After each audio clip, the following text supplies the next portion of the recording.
Evan and Tiki on the Fan. We'll get to the Giants. The Denver Broncos are doing a lot of chirping. The New York Giants are doing some chirping. So we'll get into Broncos Giants as the show rolls on. Tarek Skubal may indeed be traded. More on that later. But last night was revenge of the old men. Last night was revenge of the old former ex-men. You had Max Scherzer, that bum, who gave up 4 home runs in his one playoff start as a Met, screaming at managers and dealing. You had Joe Flacco, who went 1-8. 1-8. And threw like 30,000 interceptions. I know. That's what he was as a Jet. In fact, the one win Joe Flacco had was the miracle against the Browns. Remember that game? Oh, yes, I do. So you had that. And he still then, has it once or twice a year. Every once in a while. And then you had Aaron Rodgers. And this is a discussion that has been bubbling now for a couple of weeks as the Jets have gotten off to this terrible start. And despite the Steelers losing last night, still being a first-place team in the AFC North, and Aaron Rodgers having a pretty damn good statistical season, it has caused the Jet fan to debate internally, did we screw up by not bringing this man back? And if you remember, T, going all the way back to January, I was on the fence about this. This was a very tough decision. Do you bring it back with this guy? Better chance to win? Are you looking towards the future? I didn't like the way Aaron Glenn handled it when Aaron Rodgers revealed his side of the story. But I went to the side of, you know what? They're going to have to rip the Band-Aid off, and they have to move on. And so I was good with it. And I admit this to you right now, Tiki, despite Rodgers' success and despite the Jets' failures, I still think, as unpopular as this may seem today, I want to admit it, I still think they made the right decision to move on from him. Yeah, they did, but it also feels like if they were trying to win now, then Aaron Rodgers is your better option than Justin Fields. I know that Aaron Glenn is trying to compare Justin Fields to Lamar Jackson and Josh Allen. Those guys don't get criticized for holding the ball. Well, that's because they're Lamar Jackson and Josh Allen and MVPs, both of them. Justin Fields isn't even close, so the comparison is ludicrous. With that being said, I also agree that moving on from Aaron Rodgers was the right choice because at some point you had to get your team the way you want it. This is the Giants' mistake from a couple of years ago. Now, they were kind of saddled with Daniel Jones, but in year 2, they had a chance to move on from Daniel Jones. Right. And they chose not to, or at least didn't even let him go into free agency and see what it was going to be all about. And so it's painful right now for the Jets, but even in spite of how good Aaron Rodgers looks, it was the right move. Because how long are you getting this from Aaron Rodgers? How long is Aaron Rodgers going to want to keep playing football? He could, if they don't win a championship in Pittsburgh, you think Aaron Rodgers is coming back for year 19? Well, that's, I think, a part of this. Like, if Aaron Rodgers is the quarterback of the New York Jets, fair or not, when you have a 41-year-old quarterback or a 42-year-old soon-to-be quarterback, you have to win now. So the expectation from me and other Jet fans would have been they better make the playoffs. They better be a championship contender. That was never realistic. So, number one, once you move on from Aaron Rodgers and you purchase a lottery ticket, which is the way I've described Justin Fields, and so far, it's exactly what he's been. Yep. Because on certain days, he looks like, whoa, maybe it'll hit. Week 1, he was amazing. He was amazing. And then other days, it's one of those lottery tickets you throw out immediately. It's a different expectation. But here's the other thing, and I want every Jet fan to think about this real quick. The Jets have played 6 games. They're 0-6. If Aaron Rodgers was the quarterback and not Justin Fields, what would their record be? I mean, 1-5, 2-4. That is something like that. That is exactly how I feel. The Pittsburgh game wouldn't have been flipped. Fields played his ass off that day. And I remember talking to you on Monday after saying, you know what, I think Justin may have been slightly better than Aaron Rodgers. Take your pick. Like, they didn't lose that game because of the quarterback. Nope. They didn't lose the Buffalo game because of the quarterback. Do they have a better chance? And here are the 2 games that jump out at me. The Tampa game with the miracle comeback, and obviously Denver. I think the Denver game last Sunday was the one game I would definitively tell you, if they had Aaron Rodgers or competent quarterback play, they win that game. 100%. But any of those earlier ones you mentioned, Tampa, et cetera, they could have been flipped. Right? And so maybe they win 3 games. Maybe. But I doubt it. They're probably 2-4. So if they're 2-4, Jet fans, what are we thinking right now? We're saying the same thing we're saying now with Justin Fields. This team is not going to the playoffs. Right. The roster needs to be made over. Maybe you're less down on Aaron Glenn. You're probably less down on Aaron Glenn because you know that Aaron Rodgers isn't your answer. And so he's got to get his quarterback before you can really evaluate. And that's part of the problem. And this is not a contradiction on if you're better off losing or tanking or not. But if they're 2-4 with Aaron Rodgers at quarterback, and I'm sitting here playing mind gymnastics on how they could be a playoff team, even though I know they're probably not. Yeah. And by the way, even if they make it, they get thrown out quickly. The quarterback's in his 40s. So I know I have to replace him, and I know I'm probably drafting one, right, and I'm probably in the middle of the first round.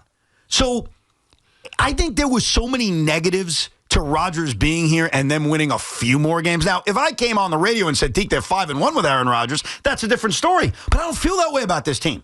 I don't feel that way about the coaching. I don't feel this way about the defense, despite the way they played against Denver. I don't feel this way about the offensive line. I don't feel this way about the wide receiver room, which sucks outside of Garrett Wilson, who, by the way, is doubtful for Sunday. So if the Jets weren't going to be like a real contender, what the hell was the point of Aaron Rodgers being on the team? There wasn't one, especially with the money. Now, the money is hitting you now, and you don't have to worry about it going forward, but it wasn't worth it.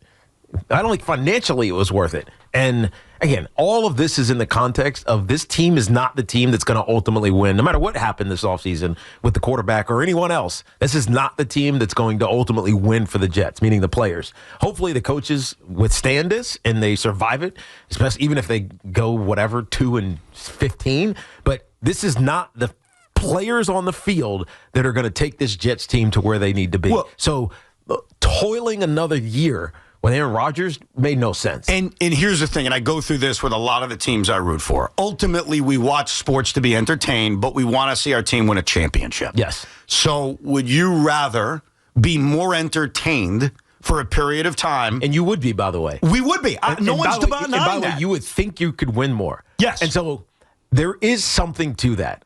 There is something to winning and getting rid of the stench of losing. And so in that regard, Aaron Rodgers was the much better option. Well, look, even as just me, as a guy with season tickets, I'm going on Sunday with my son. Would it be more fun to go root for a 2-4 team that I can at least play mental gymnastics on, being a playoff team, and I'm watching a Hall of Fame quarterback in Aaron Rodgers? Is that more entertaining? The answer is yes.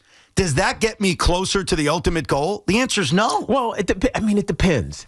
So if Aaron Rodgers is on this team and you just win more than you're likely to win with Justin Fields, let's say you're 6-10 or whatever it is, and you're just middle of the pack, you still know you need to draft a quarterback. But I think there are some players in this draft. Again, so much of this will now depend on what you put around him, meaning skill position players, who's his quarterback coach, who's his offensive coordinator. All that will always matter. So I'm assuming, let's just assume that that's right. There's some kids that you can draft, and I think the Jackson Dart of 2026 is the kid from Oklahoma, John Mateer.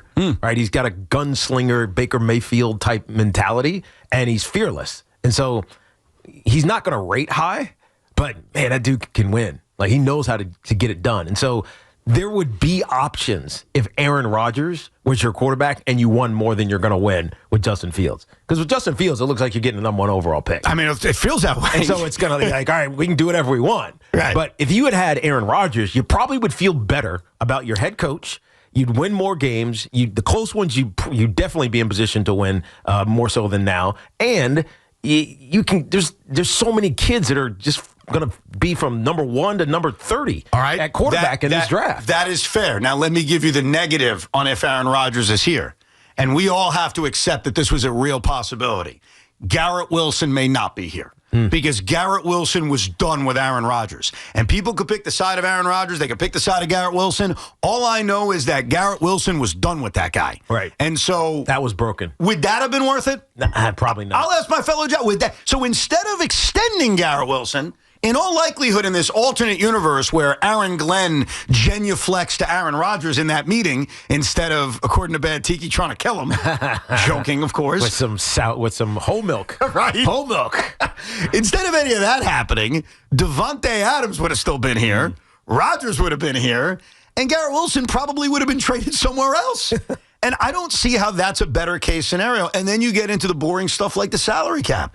You have to move on. You're right. Because he wasn't the long-term answer. The way I viewed Aaron Rodgers when they brought him in, and I raised my hand, because I wanted Max Scherzer too, and I wanted Kevin Durant. I wanted all the icons that came to my town and disappointed me, was you better win a championship. And once you're past that window of winning a championship, you're useless to me. It's why the Mets needed to move on from Scherzer. It's why the Nets were even smart to move on from Durant. And it's definitely sure why the Jets needed to move on from Rodgers. Because if those guys weren't winning you a championship, and I think Max is different because he just wasn't that guy anymore. Right. You could argue that Rodgers and Durant, while still not those guys, are closer to those guys than Max was, last night excluded. Okay? Good for you, Max. You still mostly suck, all right? If you're not competing for a championship, why are you here? You're not. And once the Jets, and we all realized, and maybe it took me longer to realize than Sean or you, Tiki, or a lot of people in the audience, but once we realized that's not happening, to me, they had to move on. Yeah. And they did. It just doesn't feel good because you're watching incompetent football, it feels like. It doesn't feel good, Tiki, because we're watching incompetent football. And this is the other thing, and this is a human nature thing. It is frustrating to watch athletes, especially guys who are either all-time greats or really good players, succeed so much more elsewhere than what they did here. And Joe Flacco and Aaron Rodgers are perfect examples of it. Forget Scherzer, I'll throw him to the side. Because let's face it, he has sucked since the Mets got rid of him, except for yesterday. Joe Flacco was 1-8 as Jet quarterback. No, he wasn't good. He wasn't good to start this season. He had a good day last night. That's it. But he's also won games. Like in Cleveland, he won games. Right. Yeah, he started a playoff game at the end of the season and almost won comeback player of the year. No, he did win comeback player of the year, didn't he? Yeah, I think he did. So Joe Flacco as a Jet, 1-8. He can't move. We all thought he was going to retire.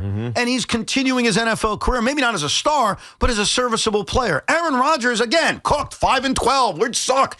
He goes to Pittsburgh, and while they're a flawed team, they really are, he's bringing them more success than he ever gave us. So it is okay as a human to stare at this stuff and say, are you freaking kidding me? Like, that's okay, I think. Yeah, but it doesn't mean they were wrong to get rid of him. It isn't. It's just, God, you know what's funny? I feel like you are just 2 steps behind the Giants right now.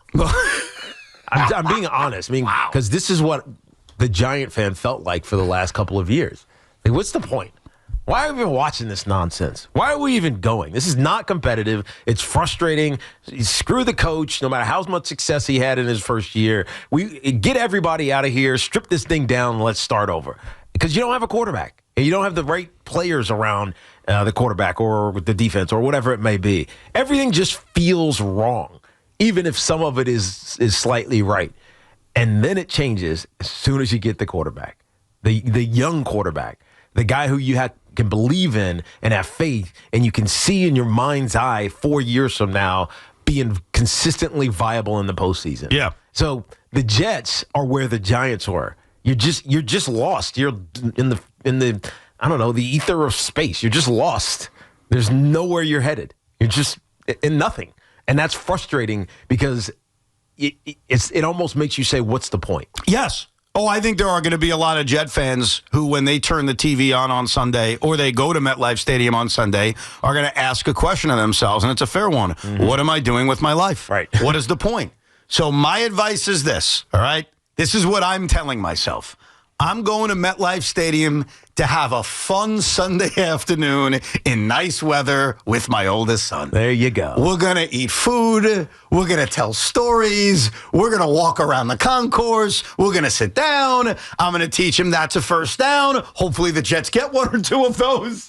And I think you almost have to watch your team with this different kind of expectation. Right. Like you're just there to have fun. But I admit, last night, watching Joe Flacco, watching Aaron Rodgers, and watching Max Scherzer, I didn't have fun. I got bitter and I got jealous. Of course. That's how I felt. That's just natural. WFAN NFL football is powered by Verizon. We'll get to your calls next.